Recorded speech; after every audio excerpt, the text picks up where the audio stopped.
সামান্য নারী তো ছেড়েই দিন, রানীদের মধ্যে যিনি সেরার সেরা তিনিই হলেন মহারানী।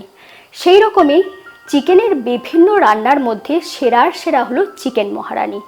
এই অপূর্ব সুস্বাদু চিকেন মহারানী আজ বানাবো একদম ঘরোয়া উপকরণে, সবচেয়ে সহজভাবে। আমি ঋতুপর্ণা, আপনারা দেখছেন ঋতুর রান্নাঘর। প্রথমেই আমি চিকেনটাকে ম্যারিনেট করে নেব। এখানে আমি 1 কেজি চিকেন নিয়েছি, সেটাকে বেশ ভালো করে ধুয়ে রেখেছি। এরপর এটাকে ম্যারিনেট করব, তার জন্য একটা অন্য পাত্রে এটাকে নিয়ে নিচ্ছি। এখানে লেগ পিস ছাড়াও অন্য পিসও রয়েছে, শুধুমাত্র পিসগুলোকে একটু বড় সাইজের করে আমি কেটেছি।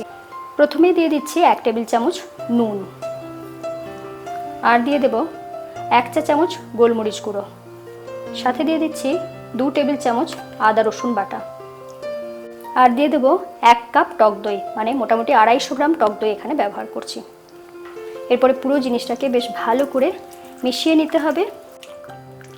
এটা এইভাবে ম্যারিনেট করে আমি আধ ঘন্টার জন্য রেখে দেবো, কিন্তু আপনাদের হাতে যদি সময় থাকে তাহলে আপনারা বেশিক্ষণ রাখতে পারেন, কিংবা সারা রাত্রের জন্যও রাখতে পারেন, সেক্ষেত্রে ফ্রিজে রাখতে হবে। সুন্দরভাবে মাখানো হয়ে গিয়েছে, এরপর এটাকে আমি রেখে দেব আধ ঘন্টার জন্য। প্রথমেই একটা ভাজা মশলা বানিয়ে নেব। এখানে নিচ্ছি একটা শুকনো লঙ্কা, আর নিচ্ছি 1 টেবিল চামচ গোটা ধনে, নিচ্ছি 1 টেবিল চামচ গোটা জিরে। মৌরিটা এখানে কম লাগবে, সেই জন্য এখানে দিয়ে দিচ্ছি 1 চা চামচ গোটা মৌরি, দিচ্ছি 4-5টা লবঙ্গ, 1 টুকরো দারচিনি, একটা বড় এলাচ, 4-5টা ছোটো এলাচ, দিচ্ছি 1 টুকরো জায়ফল, আর দিয়ে দিচ্ছি একটা তেজপাতা।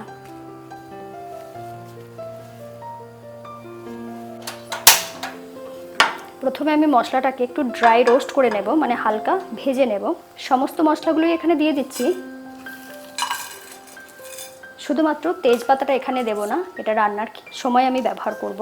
আর দিয়ে দিচ্ছি শুকনো লঙ্কাটাকে একটু ছিঁড়ে, নাহলে এটা ভাজাও যাবে না এবং বাটতেও অসুবিধা হবে।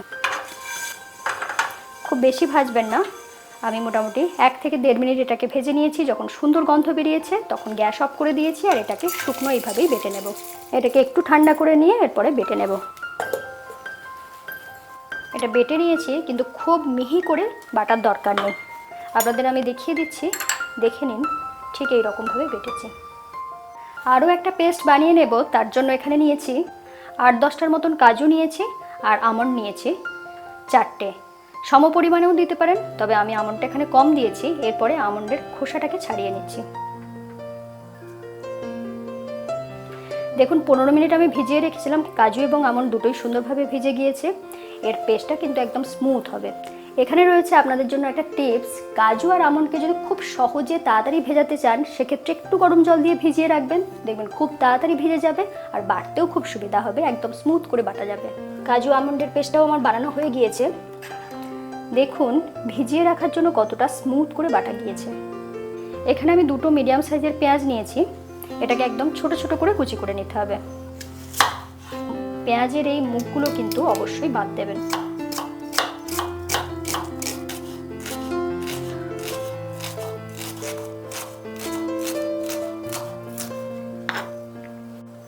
দুটো পেঁয়াজে মোটামুটি 1 কাপ পেঁয়াজ কুচি হয়েছে। রান্নাটা হবে সাদা তেলে, সেই জন্য এখানে দিয়ে দিচ্ছি 1/4 কাপ সাদা তেল।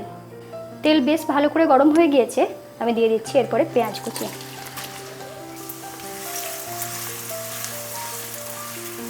পেঁয়াজটা আমি মোটামুটি 2 থেকে 2.5 মিনিট ভেজে নিয়েছি।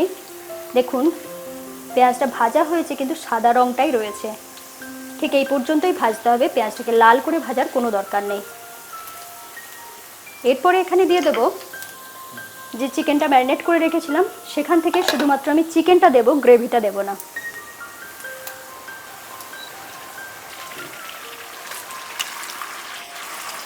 দেখুন গ্রেভিটা আমি রেখে দিচ্ছি। এরপরে চিকেনটাকে একটু ভাজা ভাজা করে নিতে হবে। যেহেতু আমি চিকেনটাকে ভাজা ভাজা করে নেব, সেই জন্য আমি ম্যারিনেট করা মশলাটা দিলাম না। দেখুন আস্তে আস্তে চিকেনটা থেকে কতটা জল বেরিয়ে গিয়েছে। এই জলটাকে কিন্তু মেরে শুকনো করতে হবে, আর চিকেনটাকে একটু ভাজা ভাজা করে নিলে এর টেস্টটাও খুব সুন্দর হবে। দেখুন এটাকে আমি মোটামুটি 5 মিনিট ধরে ভেজে যাচ্ছি। এখন কিন্তু তেলটা সুন্দরভাবে ওপরে উঠে আসছে, আর চিকেনগুলো অনেকটাই ভাজা হয়ে গিয়েছে। এইভাবে যদি চিকেনটা ভেজে নেন তাহলে মহারানির টেস্টটা অনেক বেশি ভালো হবে। এই পর্যন্ত হয়ে যাওয়ার পরে আমি এখানে দিয়ে দিচ্ছি যে ভাজা মশলাটা বানিয়ে রেখেছিলাম, তার থেকে 2 টেবিল চামচ এখন ব্যবহার করছি, পরে আমি বাকিটা ব্যবহার করব। একটু নাড়াচাড়া করে নিচ্ছি। নেওয়ার পরে ম্যারিনেট করা যে মশলাটা রয়ে গেছিলো সেটা আমি দিয়ে দিচ্ছি এখানে পুরোটাই।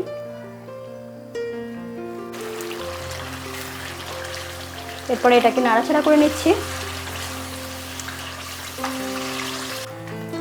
যখনই মহারানি চিকেন বানাবেন সব সময় এই মশলাটা ইনস্ট্যান্ট বানিয়ে নেবেন, টেস্টটা অনেক বেশি ভালো হবে।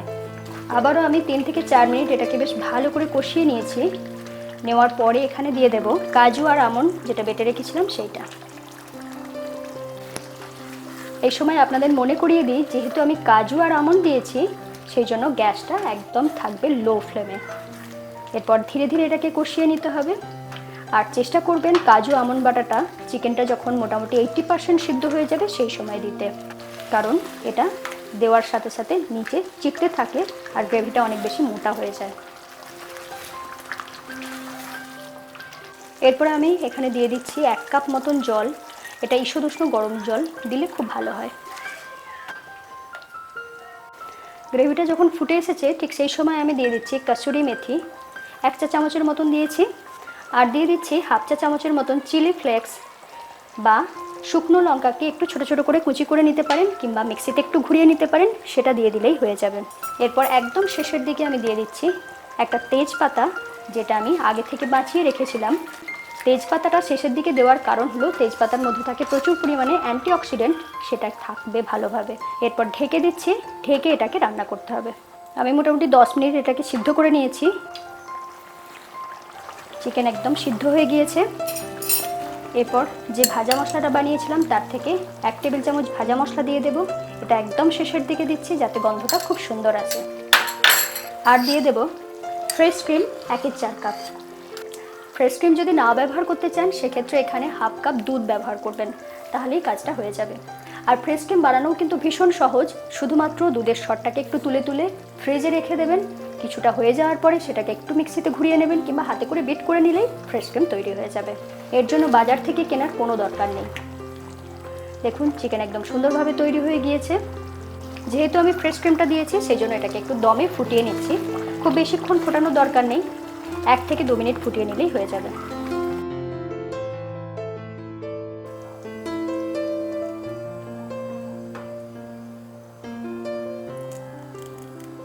আমি 2 মিনিট মতন এটাকে ফুটিয়ে নিয়েছি।